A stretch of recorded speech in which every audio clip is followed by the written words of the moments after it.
Hi everyone, thank you for joining in to see us today. I'm Maxine Wells, a licensed broker here in the state of Illinois. I'm here in my office, Home Smart Realty Group. We're located in Orland Park, 18305 Distinctive Drive, and we've been talking about how you can purchase a property with 1% down of the purchase price. Yep, I said it. $200,000 home, you can purchase for $2,000. That's amazing. It's amazing, isn't it? They should be excited. Oh, I am. Absolutely. We both get excited when we can put people into houses for 1% of the purchase price. Yes. It's a really great thing, a great opportunity for you guys. So the way we're doing it is with 3 buckets of cash. The first bucket is down payment, Correct. Who pays. The second bucket is closing costs. Today we're going to talk about the third bucket, which is escrow. I've got my great friend Glen Marino with First Centennial Mortgage. Yep, and I'm Glen Marino at First Centennial Mortgage. I'm the branch manager in Naperville. And Maxine and I have been doing these videos. This is the third in a series of videos. As she mentioned, down payment was the first video, who pays. The second bucket of cash was closing costs, who pays. And the exciting thing is, when you look at all 3 of these videos, we really are getting people into houses for literally just 1% of the purchase price. Yes.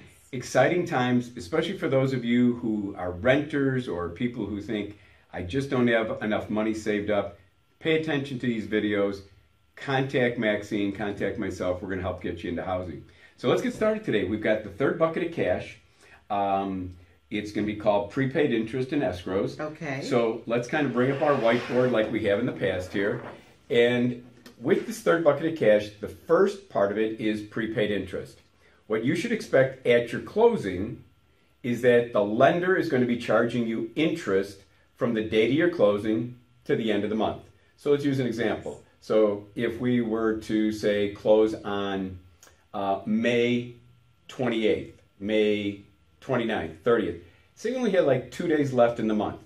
The lender is only going to charge us from the date of the closing to the end of the month, May 31st. So that might be 2 days worth of interest. So we might end up having to pay $40 in our settlement statement at the closing. Then what we're going to do is we're going to move on to what's called escrows. And in the escrow bucket, we're talking about, escrows are a fancy term for deposits. Setting aside your money, you're the borrower, you're the owner of the home, but you're going to set aside deposits not only at the closing, but every single month, so the lender can help pay the real estate taxes and pay the homeowner's insurance. Obviously, the homeowner's insurance protects it against fire, damage, etc. So what they can expect on hazard or homeowner's insurance is that they're going to be asked by you, me, processors within our company to go get themselves a paid up 12-month policy.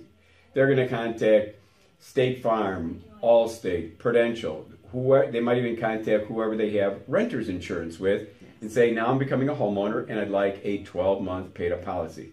They'll contact our office. Our office will tell them, how to make up what's called the mortgagee clause, and it'll become transparent to them, but they will be responsible for paying that agent for a 12-month policy. Then in the meantime, we're going to hold 2 months worth of, we're going to divide 12 into that annual payment. We're going to take times it by 2, and we're going to put 2 months of homeowner's insurance into a cushion. Assuming that the policy is a $360. Okay. Divide by 12, that's $30 a month, times 2. They're going to put $60 into the insurance escrow bucket. Okay, so far we've got about $100 that you're starting to have to come to the closing with.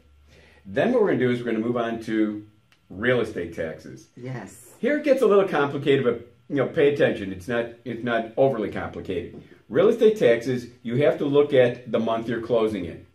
So in this particular example, we say we're going to be closing on, say, May, right around the end of May. The chart that we use says you're going to have to come up with 6 months worth of real estate taxes if you close in the month of May. And how this works is when you close on a home, if you close in May, there is no June 1st payment. Your first payment, turns out to be July. So if we look at this, if you're going to come up with 6 months worth of real estate taxes, and let's say the tax bill is $3,600, $300 a month. 300 times 6 is $1,800. So you're going to have to initially put into your real estate tax escrow $1,800. And let's just see how this works. You're then going to make no June payment. In July, you'll make another payment to the lender, and you'll add another 1/12 or another $300. You'll have 7 months of real estate taxes at the end of July. At the end of August, you'll have 8 months. The taxes are due in Cook County, assuming this property is in Cook County. They're due September 1st and they're due March 1st. Well, no lender will wait until September 1st for you to make your mortgage payment. They're going to pay your real estate taxes around August 20th, August 21st, 22nd. So they're going to take 6 months out in August, and that leaves you with 2 months still in your real estate escrow or deposit account. You'll make another payment in September, October, November, December, January, February. You'll have 8 months again built up in there. Again, the lender will not wait for you to make your March 1st payment because the taxes are due March 1st. So what they'll do is they'll take it out in February, 6 months, the other 6 months of taxes. That'll leave you with 2 months still in your real estate tax escrow bucket. And you can see it builds back up. You'll have 3, 4, 5, 6 months of real estate taxes, and we repeat the cycle. So the important thing to remember here is that at the closing, if you close in the month of May, you're going to have 6 months worth of real estate taxes.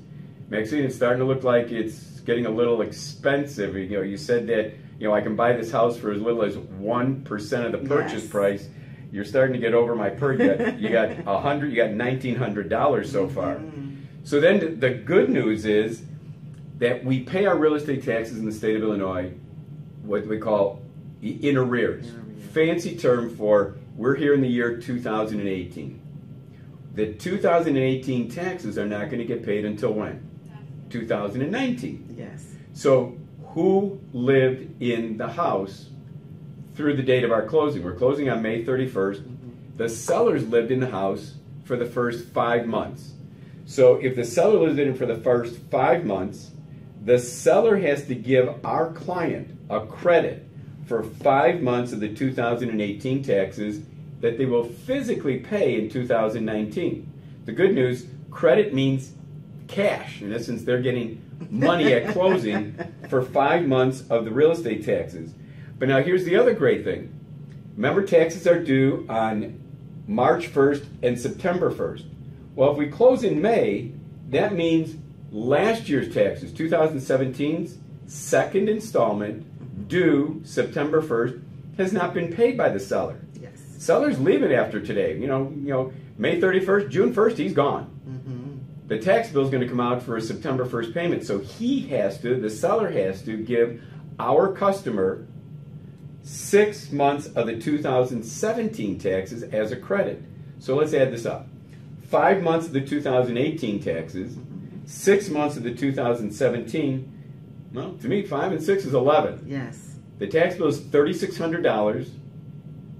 It's $300 a month. 300 times 11. That means our customer is going to get $3,300 in a credit at closing. Nice.